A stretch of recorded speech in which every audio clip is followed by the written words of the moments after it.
Hello everyone, तो कैसे हैं आप लोग? बढ़िया एकदम। Welcome back to channel. स्वागत है आपका आज के सेशन में, जहाँ पे हम कंप्लीट करने वाले हैं अपना एक्सरसाइज 9.1 का पार्ट वन। क्यों सर? क्योंकि 9.1 जो है एक बड़ा एक्सरसाइज है और उसको दो पार्ट में स्प्लिट करके कंप्लीट किया जाएगा। टोटल 15 सवाल है। 15 में से 8 सवाल हम इस लेक्चर में करेंगे और बाकी के बचे हुए 7 सवाल करेंगे हम नेक्स्ट लेक्चर में। क्लियर? समझ आ गए? तो फटाफट से एनसीईआरटी पेन कॉपी लेकर बैठे। आपका चैप्टर नंबर 9 जो है बहुत ही आसान चैप्टर है, पूरा का पूरा ट्रिग्नोमेट्री बेस्ड है। जिस बच्चे ने ट्रिग्नोमेट्री पढ़ रखी है उसके लिए चैप्टर बहुत आसान है ना। मैंने ये बात आपको पहले लेक्चर में बताई होगी, ठीक है? बताई होगी, बताई है, कंफर्म बता रखी है मैंने आपको, ठीक है? अच्छा, झूठ नहीं बोल सकते आप, रिकॉर्डिंग है मेरे पास। अच्छा, तो आपको क्या करना है, आपको देखो क्या करना है, मैं एक बार फिर से याद दिला दूँ आपको। जिन बच्चों ने ट्रिग्नोमेट्री नहीं पढ़ी है उनका क्या, अगर मान लो ट्रिग्नोमेट्री में सर मेरा कंसेप्ट बढ़िया नहीं है तो मेरे से चैप्टर नहीं होगा, हो जाएगा। जितनी मिनिमम बातें आपको बता रहा हूँ केवल वो बातों का ध्यान रखो। अगर आपको वो चीज़ें खाली याद है ना ट्रिगो की, तो आपको ये चैप्टर पूरा का पूरा समझ में आएगा। कौन कौन सी बातें सर? आपको ये पता होना चाहिए, आपको ये पता होना चाहिए सर कि साइन थीटा जो है वो परपेंडिकुलर बाय हाइपोटेनस होता है, और दूसरा आपको पता होना चाहिए कि टैन थीटा जो है वो परपेंडिकुलर बाय बेस होता है। बस ये दो चीज़ें आपको ध्यान रखनी है। क्लियर? और इसके अलावा बस और कुछ नहीं, क्या नहीं, और कुछ थोड़ा बहुत है, और कुछ क्या है देखो। इसके अलावा आपको 30 डिग्री पे इसकी वैल्यू क्या आएगी वो ध्यान होना चाहिए, 45 डिग्री पे क्या आएगा वो पता होना चाहिए, और 60 डिग्री पे क्या आएगा वो आपको पता होना चाहिए। बस सिर्फ साइन और टैन, यही दो में आपका पूरा गेम खत्म हो जाएगा। साइन 30 की जो वैल्यू होती है, साइन 30 की जो वैल्यू आती है वो होती है 1/2। अच्छा, साइन 45 होता है 1/√2, और साइन 60 कितना होता है, ये होता है √3/2। डन। और टैन 30 होता है आपका 1/√3, टैन 45 होता है 1, और टैन 60 होता है आपका √3। ये अगर आपको इतनी सी चीज़ें अगर ट्रिग्नोमेट्री की आती है तो बस आपसे ये सवाल बन जाएंगे, सारे के सारे आपसे बन जाएंगे। ये एक ऐसा चैप्टर है जिसके अंदर आपको डायग्राम पे खास ध्यान देना है सर। आपको इसको समझना होगा क्या लिखा हुआ है, और समझने के बाद इसकी सही डायग्राम अगर आपने बना ली तो आपका 80% से ज़्यादा सवाल वही सॉल्व हो जाता है। क्योंकि इसका जो कैलकुलेशन पार्ट है ना वो एकदम बच्चों वाला है। कैलकुलेशन में बिल्कुल दम नहीं है, पूरा दम किस में? सिर्फ सवाल में और इसकी लैंग्वेज में। लैंग्वेज थोड़ा बहुत आपको घुमा दिया जाएगा। जैसे आपने एग्जाम्पल हमने अभी किए थे लास्ट टाइम में, तो मैंने आपको सवाल सॉल्व करना बताया था कि डायग्राम बनाते कैसे हैं। एक बार स्टिल अपन इन क्वेश्चन को सॉल्व करेंगे और हर एक क्वेश्चन को डिटेल में अपन सॉल्व करना है। क्लियर? तो आइए शुरू करते हैं अपन फटाफट से। तो पहला सवाल है, a circus artist is climbing a 20 metre long rope which is tightly stretched and tied from the top of vertical pole to the ground.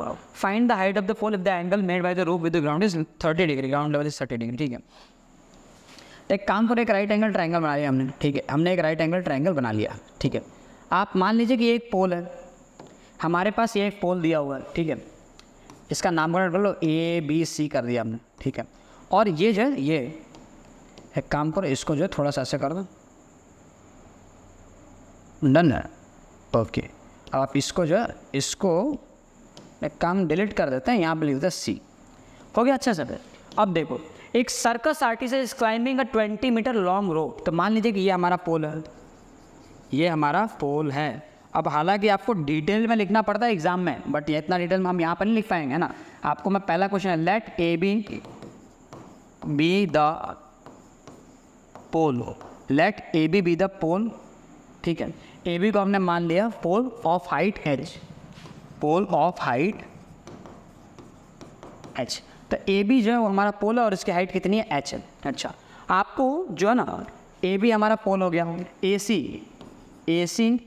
Is rope, AC is rope है ना, और वो कितना है? Which is 20 metre longer, which is 20 metre longer. तो AC जो है वो क्या है? आपका रोप है जो कि 20 मीटर लंबा है, और एंगल ऑफ एलिवेशन देखो आपका जो है यहाँ पे 30 डिग्री दे रखा है। अब क्या करना है? ठीक, find the height of the pole, यही आंसर निकालना है आपको। कैसे निकालोगे? ये देखो, ये आपको कितना गिवन है, ये आपको जो है 20 मीटर लॉन्गर दे रखा है। अगर आप लोगों को याद हो तो एक शॉर्टकट बताया था मैंने ट्रिग्नोमेट्री में, है ना, और ट्रिग्नोमेट्री में आपको ये शॉर्टकट बताया था कि अगर एंगल 30 डिग्री हो तो परपेंडिकुलर का डबल होता है हाइपोटेनस, बताया था मैंने। मतलब अगर ये डबल है तो इसका हाफ हो जाएगा, ये 10 इसका आंसर। ऐसे दिखना चाहिए आपको तो पहली बार। ठीक है, अब सॉल्व करके अपन निकालते हैं। सॉल्व करके जब आप निकालोगे तो आपको है ना, हमने पढ़ा है कि साइन है ना, हमने पढ़ा कि सर साइन थीटा जो परपेंडिकुलर बाय हाइपोटेनस होता है, मतलब अगर मैं साइन 30 कर दूंगा तो इसका परपेंडिकुलर क्या है, ए बी, और इसका हाइपोटेनस क्या है सर, इसका हाइपोटेनस आ जाएगा ए सी। डन। साइन 30 की वैल्यू 1/2 होती है सर, और ए बी की वैल्यू तो 20 दे रखी है, और ए सी की वैल्यू मुझे नहीं पता है। तो एक काम करो, ए सी को आप यहाँ कर दो, ए सी को आप क्रॉस मल्टीप्लाई कर दो। आपको निकालना है किसकी वैल्यू है, हमने उल्टा कर दिया क्या, हाइपोटेनस ना हमने उल्टा रख दिया, हमने वैल्यू उल्टा रख दी, ठीक है, थोड़ी सी जल्दी कर दी, इसको सुधार लो, ठीक है। परपेंडिकुलर बाय परपेंडिकुलर की जगह पे आपका ए बी आ जाएगा, ठीक है, यहाँ पे आपको ए बी कर देना, ठीक है, और हाइपोटेनस जगह पे आपका आ जाएगा ए सी। क्लियर। अच्छा, साइन 30 आ गया 1/2, ए बी की जगह पे आपको लिख देना है एच, और ए सी की जगह पे आपका आ जाएगा 20। अब आप कर दो क्रॉस मल्टीप्लाई, ठीक, कितना आ जाएगा 20/2 इज इक्वल टू एच, और देखो कट के 10 आ जाएगा। हाइट जो है 10 मीटर आ गया है ना, हाइट कितनी आ गई, 10 मीटर इसकी हाइट आ जाएगी। मतलब पोल जो है वो 10 मीटर ऊंचा था। सर्कस आर्टिस्ट जो है इस पोल, इस रस्सी के ऊपर जो है चढ़ रहा था वो, समझ आ गया क्या, आगे बढ़े। चलो बढ़ते अपन अगले सवाल की तरफ। हमारे पास नेक्स्ट क्वेश्चन दे रखा है, a tree is break down to the strong and broken part bends so that the top of the tree touches the ground. अब ये एक बहुत पॉपुलर क्वेश्चन है, ये बहुत पॉपुलर क्वेश्चन है। कैसे करेंगे आप इसको, देखो मान लीजिए इसमें ना आपको होता है कि एक पेड़ है, ये हमने इसको स्ट्रेट पेड़ मार के रखा है ना, मान लो कि ये पेड़ रखा हुआ है, ठीक, और ये जो है ये आपका ग्राउंड है, ये आपका ग्राउंड है, इसको हमने ग्राउंड मान के चले थोड़ी देर के लिए। क्लियर। अब इसमें आपको कहानी ऐसे सुनाई जाती है कि तूफान की वजह से ये पेड़ जो है बीच से टूट जा रहा है। मान लो किसी पॉइंट पे ये पेड़ जो है यहाँ पे टूट गया, इस पॉइंट पे ये पेड़ जो है टूट रहा है। अब अगर ये पेड़ टूटेगा तो बहुत स्वाभाविक सी बात है, ये टूटा हुआ हिस्सा जो है ऐसे बेंड होकर नीचे गिर जाएगा, एग्जैक्टली गिरेगा, ठीक है। तो यही टूटे हुए हिस्से जो नीचे गिर रहा है उसको आपको यहाँ से कुछ ऐसे रिप्रेजेंट कर दिया गया है। क्लियर। ये टूटा हुआ हिस्सा जो है टूट के कुछ इस तरीके से ऐसे गिरा हुआ है, ज़मीन पे गिर गया। अब देखो जरा समझो, और tree breaks due to storm and broken part bends, broken part जो वो बेंड हो गया, so that top of the tree, जो ट्री का टॉप था वो टचेस द ग्राउंड, वो ग्राउंड पे ऐसे गिर गया, ग्राउंड पर टच कर रहा है, touches the ground making an angle 30 degree. मतलब यहाँ पे मुझे एंगल, यहाँ पे मुझे जो एंगल बन रहा है वो एंगल होगा आपका 30 डिग्री का। तो यहाँ पे आपने को लिख देना है 30 डिग्री। आगे क्या लिखा है, with it the distance between the foot of the tree, foot of the tree, the distance between the foot of the tree and foot of the tree to the point where top touches the ground. कहाँ से, distance between किसके बीच में, foot of tree and point where top touches the ground. तो point where top touches the, top यहाँ पे touch कर रहा है और ये फुट ऑफ ट्री है, तो इनके बीच में जो डिस्टेंस है, इनके बीच में जो डिस्टेंस है वो डिस्टेंस कितनी दी हुई है आपको, 8 मीटर। तो मतलब ये आपको 8 मीटर दिया हुआ है। समझ आ गया। आगे बोला find the height of the tree. अब ट्री की हाइट निकालनी। अब जरा समझना, पेड़ की हाइट बोला है, मतलब पेड़ की हाइट में देखो पहले तो ये आएगा, ये पार्ट, ठीक है, और इसके बाद ये जो बेंड हो गया, गिर गया, एक्चुअल में ये भी देखो पेड़ का ही पार्ट है, यही तो अब ऐसे ऊपर था, तो आपको ये भी, मतलब ये प्लस ये, आपको दोनों जोड़ के आपकी पेड़ की ओरिजिनल हाइट आपको निकालनी होगी। बात समझ में आया क्या, मतलब मुझे इस ट्राइंगल का परपेंडिकुलर और हाइपोटेनस दोनों जोड़ना होगा। क्लियर। तो चलो अपन आगे बढ़ते हैं, उसको सॉल्व करते हैं। तो हमने यहाँ पे निकाला कि आ जाएगा यहाँ पे 8 मीटर, ठीक है। अब जरा ये और ये दोनों निकालना है, तो फटाफट से अपन सॉल्यूशन करते हैं। हमने निकाला ये, सबसे पहले ये निकालो, मान लो इसकी हाइट जो है यहाँ पे ये एच दे रखा है ना, इसको एच मान लो आप, ठीक है। अच्छा, इसको एच, एक काम करो ना, इसको आप ए कह लो और इसको आप बी कह लो, इनको ज्वाइन करके पेड़ की ओरिजिनल हाइट अपने को मिल जाएगी जो कि एच रहेगी, ठीक है। तो सबसे पहले मैं इस ट्राइंगल के अंदर ए बी सी नाम दे दूँ, ए बी सी। तो in triangle A B C, in triangle A B C. आप देखो ना, साइन 30 अप्लाई कर दो आप, साइन 30। अच्छा, बेस दिया है ना, परपेंडिकुलर निकालता है, tan अप्लाई कर दो आप, tan। तो हमने अप्लाई किया tan theta is equal to होता है परपेंडिकुलर बाय बेस, यानी सर tan 30 जो है वो परपेंडिकुलर, 30 के लिए परपेंडिकुलर क्या है, ए बी, अब ऑन बेस क्या है, बी सी। tan 30 होता कितना है, 1/√3। अच्छा, ए बी की लेंथ कितनी है, ए, और बी सी की लेंथ कितनी है सर, 8। क्रॉस मल्टीप्लाई करो तो ये कितना आ रहा है, 8/√3 आ रहा है सर। ये मेरी ए की लेंथ आ गई, ए की लेंथ मतलब ये वाली लंबाई मुझे मालूम पड़ गई। अब मुझे बी निकालना है, ये लंबाई मालूम पड़ गई, अब क्या निकालना है, बी निकालना है, ठीक है। तो एक काम करो, इस ए की जगह पे इसको लिख दो, है ना, कितना आ जाएगा, 8/√3। क्लियर। अच्छा, अब बढ़ते हैं अपन आगे। जब अपन आगे बढ़ेंगे तो फिर अपन in triangle again A B C. अब आप अप्लाई करो कौन सा, अब देखो आपको इस परपेंडिकुलर दिया है, निकालना क्या है, हाइपोटेनस निकालना, परपेंडिकुलर हाइपोटेनस, कौन सा रिलेशन, साइन थीटा। तो हमने यहाँ पे लिख देना है sine theta is equal to होता है परपेंडिकुलर बाय हाइपोटेनस। अब साइन 30 डिग्री की अगर आप बात करो तो सर परपेंडिकुलर तो हो जाएगा 8/√3, डन।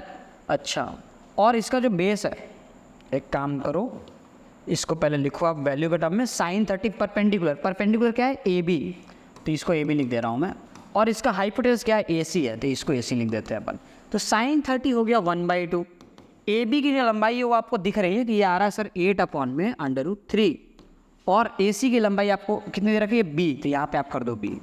अब क्रॉस मल्टीप्लाई करो, बी को आप इधर भेज दो, तो बी इज इक्वल टू कितना आ जाएगा, ये 2 इधर आ जाएगा, तो 2 8 जा 16, तो 16/√3 आ गया, ये हो गया तुम्हारी बी की वैल्यू। और वैसे भी अगर तुम्हें याद हो तो मैंने बताया था अगर एंगल 30 होगा तो इसका डबल होता है आपका हाइपोटेनस, 8/√3 का डबल कितना हो जाएगा, 16/√3, 8/√3 का डबल 16/√3, जो कि आपका आंसर आ गया। अब आपको पेड़ की हाइट निकालनी, तो ये ए और ये प्लस बी दोनों को जोड़ना पड़ेगा ना, तो देयरफॉर अब नेक्स्ट हम करेंगे total height of tree, total height of tree is equal to A plus B. अब ए की जगह पे क्या दे रखा है, 8/√3, और बी की जगह दे रखा है 16/√3। इनको आप ऐड करो तो कितना हो जाएगा, 24/√3। अब इसको आप सॉल्व करो तो ये हो जाएगा आपका 8 × 3, इसको आप तोड़ देना, ठीक है, और 3 मतलब क्या होगा, √3 × √3, आपको पता है ना, एक 3 के अंदर 2 √3 होता है, तो 8 3 और 3 को मैंने लिखा √3 × √3, क्यों लिखा ऐसा, ताकि आप √3 से √3 को यहाँ पे निपटा सको, तो आपका आंसर नजर आए 8√3, तो ये आपका आंसर आ गया 8√3।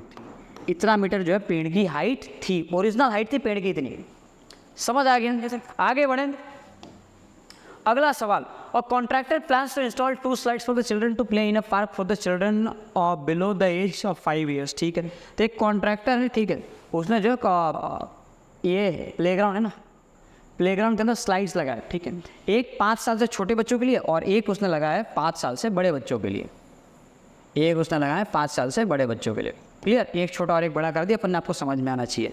अच्छा, she prefers to have a slide whose top is at height of 1.5 metre, तो इसमें बताया कि इस 1.5 मीटर पे इसका जो है टॉप है, इतना ऊंचा है।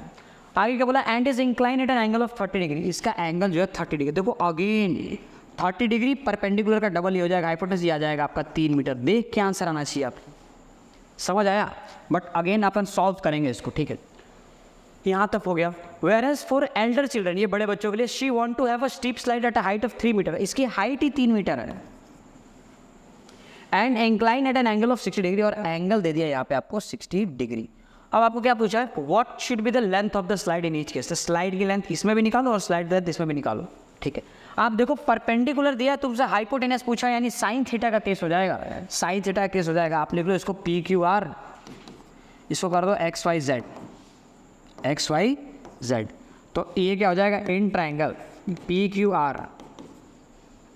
हमें पता है सर कि साइन थीटा जो है वो परपेंडिकुलर पे हाइपोटेनस होगा, तो यहाँ पे मैं लगाऊंगा sine 30 is equal to perpendicular क्या आ जाएगा आपका PQ, और हाइपोटेनस क्या आ जाएगा आपका PR, है ना, PR।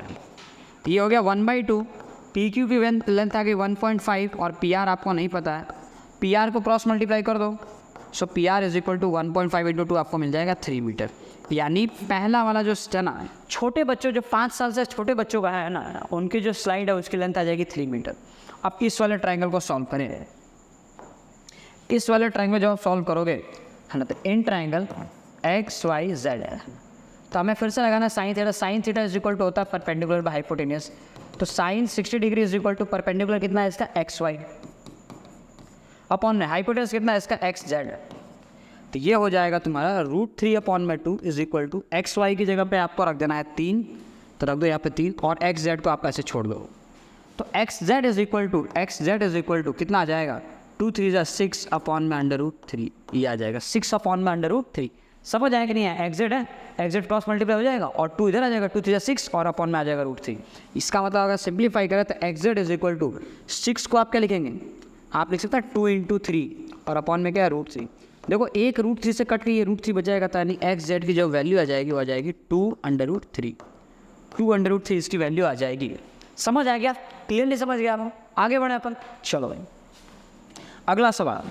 अगला सवाल है the angle of elevation of the top of a tower from a point on the ground which is 30 metre away from the foot of the tower is 30 degree, find the height of the tower. सबसे आसान, सबसे मतलब most basic सवाल है ये, most basic सवाल। देखो ऐसे ले लो आप, ठीक है, नामकरण भी कर लो, ठीक है, ABC बना दो आप, ABC। ये आपका टावर है, ठीक है, ये हो गया आपका tower. The angle of elevation of the top of a tower from a point on the ground which is 30 metre away from the foot of the tower. Foot of the tower से 30 metre away एक point है ground पे, ये 30 metre away एक point है। यहाँ से tower के टॉप का जो एंगल ऑफ एलिवेशन बन रहा है 30 डिग्री, ठीक है। तो आप बताओ टावर की हाइट कितनी होगी? बहुत आसान है ना, लो tan थीटा लगा दो, in triangle ABC tan theta is equal to, हमने पढ़ा है कि होता है परपेंडिकुलर बाय बेस, यानी यहाँ पे मैं लगाऊंगा tan 30, तो tan 30 इज इक्वल टू हो जाएगा सर परपेंडिकुलर क्या है इसका AB, तो परपेंडिकुलर की जगह पे AB रख देंगे और बेस की जगह पे क्या कर देंगे BC, AB बाई BC। ये हो जाएगा 1/√3 और परपेंडिकुलर AB तुम्हें निकालना है और BC तुम्हें देखो दिया हुआ है 30, जैसे ही क्रॉस मल्टीप्लाई करोगे ये हो जाएगा 30/√3 इज इक्वल टू AB, और इसे काट दो है ना, तो ये 10√3 आ जाएगा, 10√3 is equal to AB। Clear? ना समझ में आया तो देखो 30 को तुम लिखोगे 10 × 3 और नीचे है √3, एक √3 से ये कट के है ना √3 बच जाएगा, यहाँ पे 10√3 आपका आंसर ऐसे आएगा, एक्सप्लेनेशन है इसका। क्लियर? समझ आए? ऐसे आपको 10√3 AB आ गया और AB जो है आपके टावर की हाइट थी। क्लियर? अगला सवाल देखो, अगला सवाल क्या? अगला सवाल है kite is flying at a height of 60 metre above the ground. एक पतंग है जो ग्राउंड से 60 मीटर ऊपर उड़ रहा है, 60 मीटर ऊपर है ना। अच्छा, the string attach to the kite is temporarily tied, the string attach to the kite is temporarily tied at the point on the ground. ठीक है, अब जरा फिर से देखो, फिर से मैं तुम्हें एक कहानी सुनाऊंगा। ठीक है, आप मान लो यहाँ पे कोई पतंग है ना, ये पतंग है, ये उड़ रही थी है ना। Kite is flying at height of 60 metre above the ground, ground से 60 मीटर ऊपर, तो ये 60 मीटर हो गया, ग्राउंड से 60 मीटर ऊपर एक पतंग उड़ रही है। The string attach to the kite is temporarily tied to a point on the ground. अब देखो पतंग में एक धागा होता है, पता होगा आपको। अब धागा एकदम सीधे, ये तो धागा हो नहीं सकता, तो ये होता है पतंग का धागा। इस धागे को कुछ देर के लिए ग्राउंड पे बांध दिया गया है, मतलब मान लीजिए कि जो लड़का पतंग उड़ा रहा होगा उसको कुछ काम होगा, तो उसने पतंग वहीं पे दागा ना, ज़मीन में से बांध के वो निकल गया। ठीक है, तो ये ज़मीन पे बांधा हुआ है with the ground which is 60 degree. अच्छा, तो ये एंगल यहाँ से 60 डिग्री बना रहा है, ये भी आपको गिवन है। Find the length of the string assuming that there is no slack in the string. तो आपको स्ट्रिंग की लेंथ फाइंड आउट करनी है। अब आपको पता है पतंग का जो धागा है वो कुछ ऐसे होता है, ऐसे। तो इसमें यही बोला है कि assuming there is no slack in the string, मतलब उसमें कोई भी एकदम धागा जो एकदम टाइट है ना, कोई स्लैक पता ऐसे लुचुर पुचुर नहीं है वो, समझे? लुचुर पुचुर, समझ गया क्या? तो सॉल्व करें अपन। तो मतलब आपको अगेन आपको परपेंडिकुलर दिया हुआ है, हाइपोटेनस आपसे पूछा हुआ है, कैसे निकालोगे? तो फिर से आपको लगाना होगा है ना, आप लगा दो है ना, tan 60 degree is equal to क्या होता है, perpendicular by base, perpendicular by base, तो परपेंडिकुलर अपॉन में बेस कर दो। तो ये आ गया आपका √3, परपेंडिकुलर तुम्हें दिया हुआ है सर 60। अच्छा, tan नहीं लगा सकते ना, हमें निकालना है कि हमें तो ये निकालना, हाइपोटेनस निकालना, तो साइन लगाना पड़ेगा। साइन लगा दो, कोई दिक्कत नहीं है। Sine 60 is equal to perpendicular by hypotenuse, ये आ जाएगा तुम्हारा √3 डिवाइड बाई 2। परपेंडिकुलर तुमको दे रखा है 60 और हाइपोटेनस तुम्हें निकालना है, छोड़ दो, क्रॉस मल्टीप्लाई करो। तो h इज इक्वल टू 60 × 2 कितना आ गया, 120, और नीचे कितना आ जाएगा, √3। अब अगर r और आगे बढ़ो तो इसको हम 40 × 3 लिख सकते हैं, डिवाइड बाय √3, और एक √3 से ये कट के, तो इसका आंसर कितना आ जाएगा, h इज इक्वल टू आ गया 40√3। तो ये तुम्हारा आंसर आ गया, ये जो है तुम्हारा आंसर आ गया, समझे? क्लियर? ये हो गया हमारा फाइनल आंसर 40√3। आगे बढ़े अपन। तो अगला सवाल है क्वेश्चन नंबर 6, कुछ ज़्यादा लंबा नहीं होगा, नहीं, क्वेश्चन नंबर 6 है 1.5 metre tall boy standing at some distance from a 30 metre tall building. ठीक है, अच्छी बात है। तो एक काम करो, एक 30 मीटर टॉल बिल्डिंग बनाते हैं अपन। तो ये हो गया 30 मीटर टॉल बिल्डिंग, ठीक है। अब इसमें ऐसा है कि एक ग्राउंड हो गया, इसको ग्राउंड बना दिया हमने, ठीक है।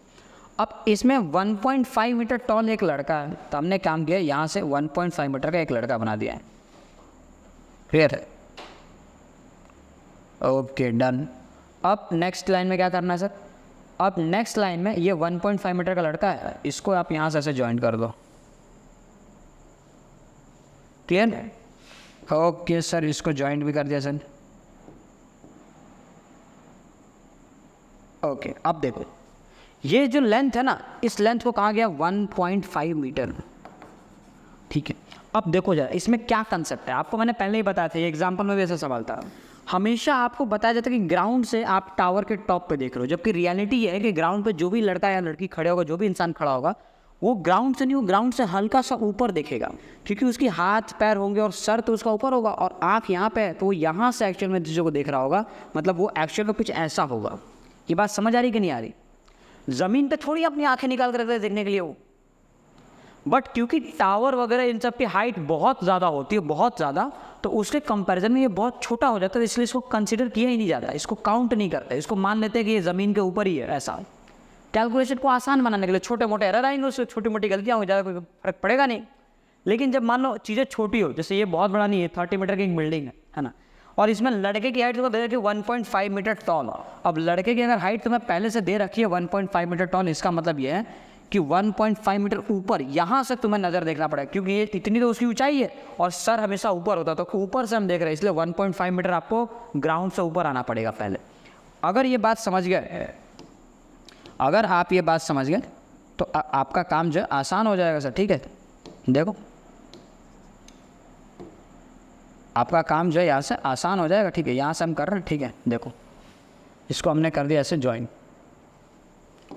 1.5 मीटर टॉल है ना। Boy is standing at some distance of 30 metre tall building. अब एक काम करो, हमें पता है सर बिल्डिंग की जो लेंथ है वो 30 मीटर है, तो हमने कर दिया इसको 30 मीटर टॉल है। लेकिन 30 मीटर तो सर पूरा ऊपर से लेकर ज़मीन के नीचे यहाँ तक है ना, ज़मीन तक है, बिल्कुल ज़मीन तक है। लेकिन यहाँ पे तो 1.5 मीटर आपको माइनस करना पड़ेगा ना, तो 1.5 मीटर जब आप माइनस कर दोगे, जब आप 30 मीटर में से 1.5 मीटर आप माइनस कर दोगे, तो आपको जो यहाँ की लेंथ बचेगी वो हो जाएगा 28.5। तो ये हमें मिला यहाँ से 28.5। समझ आया 28.5 क्यों मिला? हमें यहाँ से मिल जाएगा 28.5, मतलब ये लेंथ आपकी यहाँ तक। क्लियर? और एग्जैक्ट ऐसा ही आपको लेंथ मिल जाएगा इसके नीचे, ये हो जाएगा यहाँ तक।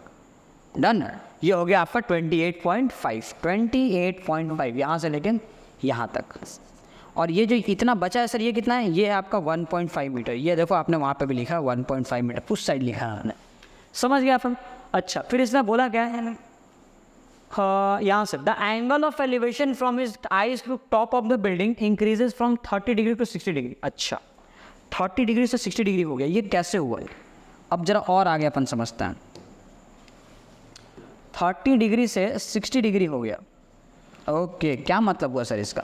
इसका मतलब देखो ये होता है, ये पहले 30 डिग्री था, इंक्रीज होकर ये हो चुका है 60 डिग्री। अब देखो ऐसा कब होता है, आप जब मान लो यहाँ खड़े हो, आप किसी चीज़ को देख रहे हो, जैसे एकदम सामने रखा है, तो आप उससे ऐसे देखो, थोड़ा सा ऊपर है वो, बहुत दूर है, लेकिन एग्जैक्ट अगर जो मेरे सर के ऊपर रखा हुआ है ना, एग्जैक्ट जो मेरे सर के ऊपर रखा हो, अब इसको देखने के लिए तो मुझे अपना सर एग्जैक्ट से ऊपर करना पड़ेगा।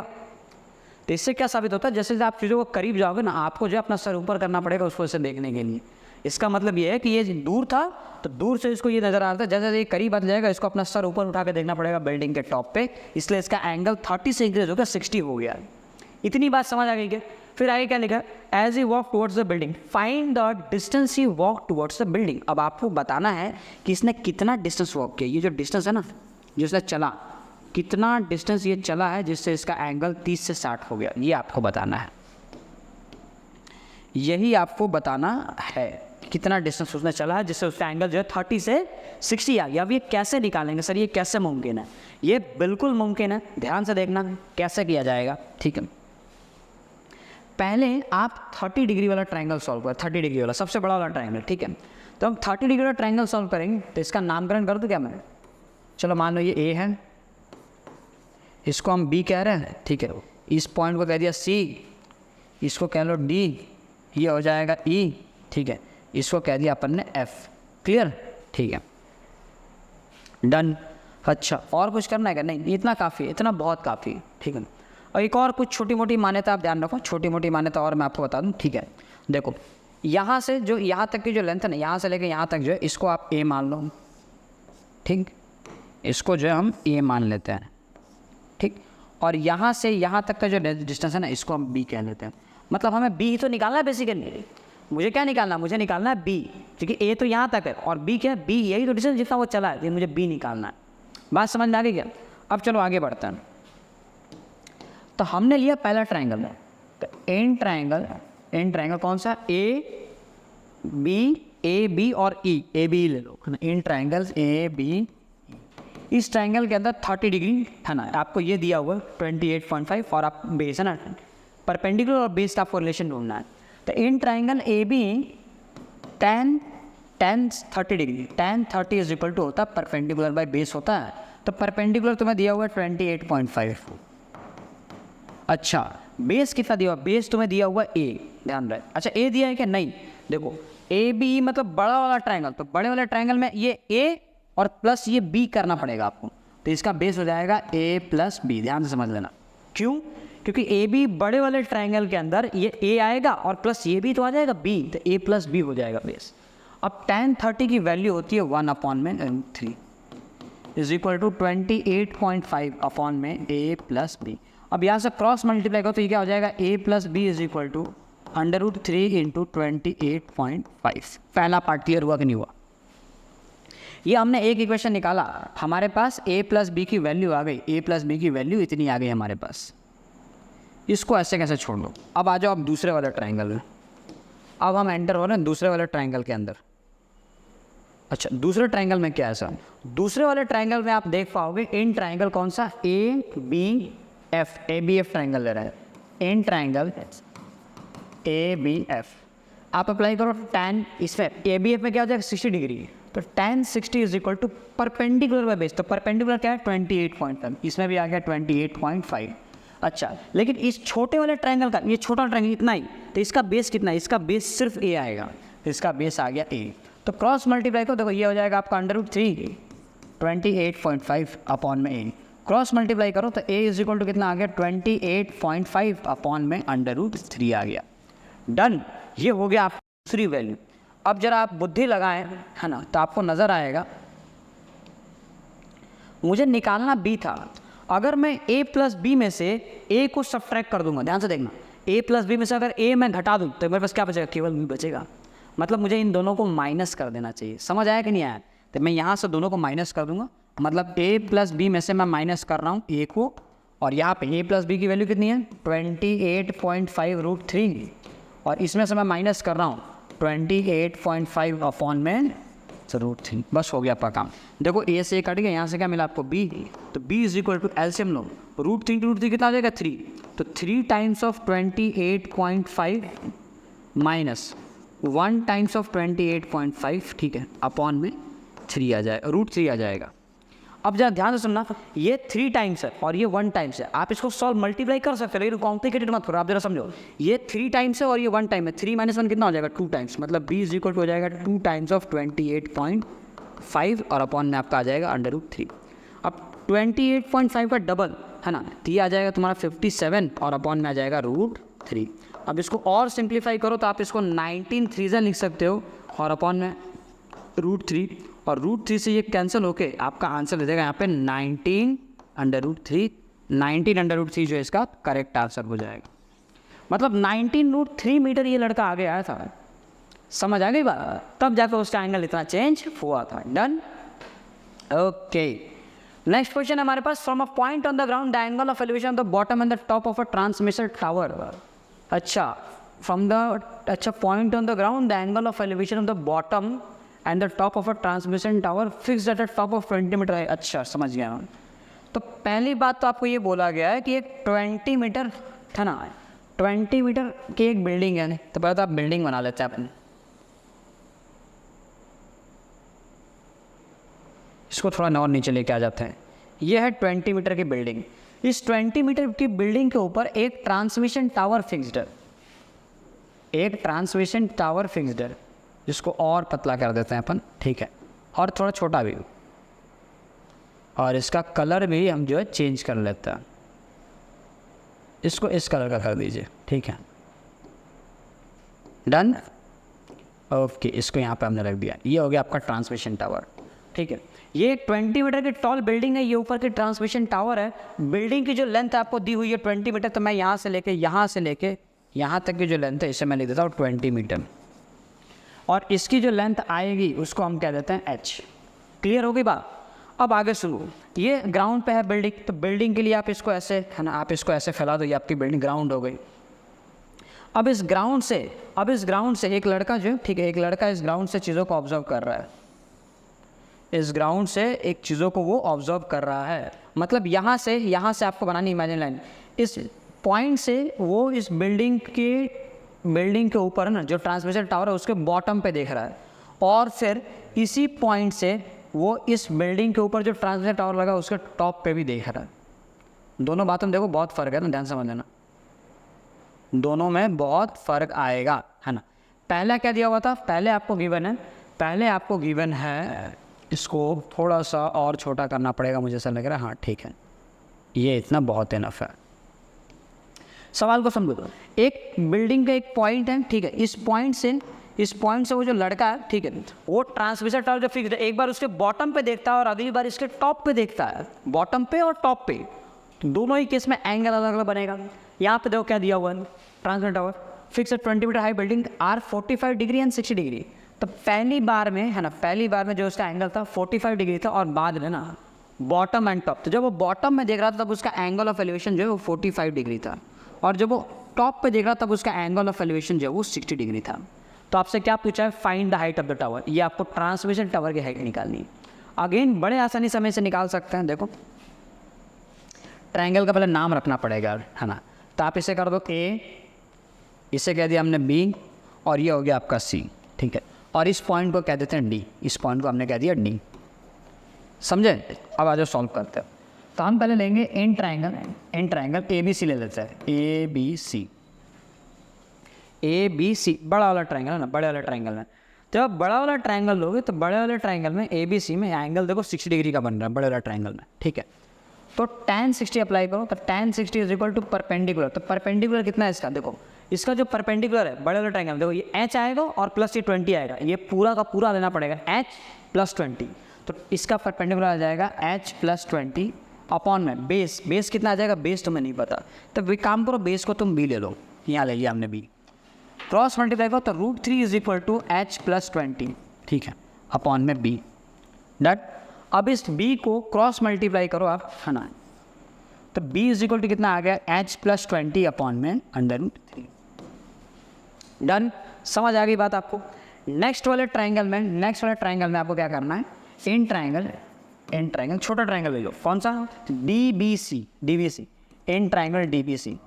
अब इसमें कौन सा लेंगे हम, angle tan 45 degree perpendicular by base. तो परपेंडिकुलर कितना है इसका 20 अपॉन में, इसका बेस कितना है b। तो आप देखो tan 45 की वैल्यू होती है 1, तो 20 अपॉन में b, क्रॉस मल्टीप्लाई करो तो b इज इक्वल टू 20 मिल गया, मतलब b की वैल्यू तुम्हें मिल गई 20। अब इस b की वैल्यू को यहाँ रख दो, तो 20√3 इज इक्वल टू क्या आ जाएगा, h प्लस 20। अब इस 20 को इधर लगा माइनस को, तो 20√3 minus 20 is equal to h, 20 को ले लिया कॉमन तो क्या बचा, √3 minus 1 is equal to h। अब यहाँ से क्या करो, √3 की वैल्यू रख दो 1.73 और माइनस 1 कर दो इज इक्वल टू h। अब 1.73 से 1 घटा कितना आ जाएगा, तो 20 इंटू 0.73, इसको मल्टीप्लाई कर दो और ये तुम्हारा हाइट आ गया। क्लियर है, डन। तो अब इस एक्सरसाइज का अपन करेंगे आखिरी सवाल, मतलब आज के लेक्चर का आखिरी सवाल हो, क्वेश्चन नंबर 8, ठीक है। ये क्या है, a statue 1.6 metre tall stand on the top of a pedestal. ये सवाल भी सेम है, एक पेडेस्टल है, ठीक है, एक पेडेस्टल दे रखा है। पेडेस्टल क्या होता है, इसके ऊपर स्टैचू रखते हैं, ठीक है। तो एक पेडेस्टल के ऊपर 1.6 मीटर टॉल स्टैचू रखा गया, 1.6 मीटर टॉल जो है एक स्टैचू रखा गया है। डन है, इसको जो है हम कुछ अलग रंग देंगे। क्लियर, ये हो गया आपका। अब आपको क्या बोला गया, अब आपको फिर से कुछ ऐसी ही कहानी आपके सामने सुनाई जाएगी। ये हमने बना दिया ग्राउंड बस, ठीक है। अब आगे बोला गया 1.6 metre tall statue, 1.6 metre tall, मतलब आपको पहले से बता रखा है कि जो स्टैचू आपने रखी है ना, इस स्टैचू की जो लेंथ है 1.6 मीटर है। आगे बढ़ो, on the top from a point on the ground, ground पे एक पॉइंट है, the angle of elevation of the top of the statue, मतलब यहाँ से स्टैचू के टॉप पे angle of elevation top of the statue, तो स्टैचू के टॉप पे आ गया अपन, क्लियर है, ये पहला है इस 60 डिग्री, तो यहाँ का जो एंगल ऑफ एलिवेशन है वो आ गया अपना 60 डिग्री। फिर आगे बोला है ना, and from the same point the angle of elevation of the top of the pedestal, इस बार किसका टॉप बोला है, पेडेस्टल का टॉप, तो पेडेस्टल का टॉप देखो ये हो जाएगा पेडेस्टल का टॉप, पेडेस्टल का टॉप और स्टैचू का बॉटम दोनों सेम होगा, इसका टॉप और ये देखो इसका बॉटम सेम आ गए, तो टॉप ऑफ पेडेस्टल मतलब इसी पॉइंट से, अगेन आपको इसी पॉइंट से पेडेस्टल के टॉप पे देखना है, मतलब आपको यहाँ देखना है, तो उस केस में भी आपका एंगल ऑफ एलिवेशन बनेगा और वो एंगल ऑफ एलिवेशन जो है आपका 45 डिग्री का, तो यहाँ पे एंगल ऑफ एलिवेशन होगा तो 45 डिग्री। अगेन नामकरण कर दो, ये आपका पॉइंट ए है, इसको पॉइंट बी कह लो, इसको पॉइंट सी कह लो और इस पॉइंट को हम कह देते हैं पॉइंट डी। अब करें सॉल्व, पहले 45 पहले छोटा ट्राइंगल करते हैं, in triangle D B C, in triangle D B C. अच्छा tan 45, तो tan 45 is equal to perpendicular by base, और परपेंडिकुलर कितना है db, इसको हाइट को आप h मान लो ना, तो परपेंडिकुलर हमने कह दिया h, और बेस कितना है, बेस भी आपके पास नहीं, अच्छा बेस दिया है क्या हमारे पास, नहीं हमारे पास बेस भी नहीं है, तो एक काम करो बेस को तो आप b रहने दो, तो ये हो गया 1 और 1 is equal to h by B, cross multiply तो b is equal to h, मुझे ये मालूम पड़ा कि b और h ये दोनों लेंथ इक्वल है, डायग्राम नहीं दिख रहा बट हमें सॉल्यूशन करने पे ये चीज़ समझ आया है। नेक्स्ट स्टेप में जब आप आगे बढ़ोगे, अगला स्टेप क्या है, ट्राइंगल ए बी सी, बड़ा होगा ट्राइंगल लीजिए, तो इन ट्राइंगल ए बी सी, इस ट्राइंगल में फिर से tan थीटा लगा दो, tan 60 आएगा इस बार, तो tan 60 is equal to perpendicular by base, 60 के लिए परपेंडिकुलर क्या है 1.6 प्लस h, तो इसका परपेंडिकुलर आ जाएगा 1.6 प्लस h अपॉन में बेस, अब बेस क्या है, बेस तो b है ना, लेकिन b और h इक्वल है, तो मैं b की जगह पे h लिख सकता हूँ, देखो तो इस b की जगह पे मैंने यहाँ पर रख दिया h, क्यों ऐसा, ताकि दोनों में एक ही वेरिएबल रहे, केवल h रहे, tan 60 इज इक्वल टू √3 आ गया 1.6 प्लस h अपॉन में आ गया h, क्रॉस मल्टीप्लाई करो तो ये आ गया h √3 is equal to 1.6 plus h, अब यहाँ से h को इधर लेके आ जाओ, तो h under √3 minus h is equal to 1.6, अब यहाँ से ले लेंगे h को कॉमन, तो ये हो जाएगा √3 माइनस 1 इंटू 1.6, अब यहाँ से h की वैल्यू कितनी आ जाएगी 1.6 अपॉन में √3 माइनस 1, अब आप चाहो तो इसको रैशनलाइज कर दो या फिर आप इसको यहीं पे आंसर भी छोड़ सकते हो, तो ये आपका आ गया हाइट इस बिल्डिंग का ना, इस पेडेस्टल का हाइट आ गया, find the height of the pedestal, clear, okay. तो आज के लेक्चर को अपन यहीं पे ख़त्म करेंगे, ठीक है, इसके आगे के जो सवाल है वो अपन करेंगे नेक्स्ट लेक्चर में, ठीक है, क्योंकि ये बहुत लेंदी हो जाएगा, बहुत ज़्यादा लेंदी नहीं कर सकते, क्लियर। तो आप इन सभी क्वेश्चन को एक बार दोबारा खुद से अटेम्प्ट करें और ट्राई करें, कोशिश करो कि इसके आगे जो सवाल है वो आपसे बन सकें, ठीक है सर। तो चलिए मिलते हैं अपन नेक्स्ट लेक्चर में, टिल दैट ख्याल रखें अपना, पढ़ाई करते रहे, है ना, ऑल द बेस्ट, चलिए बाय।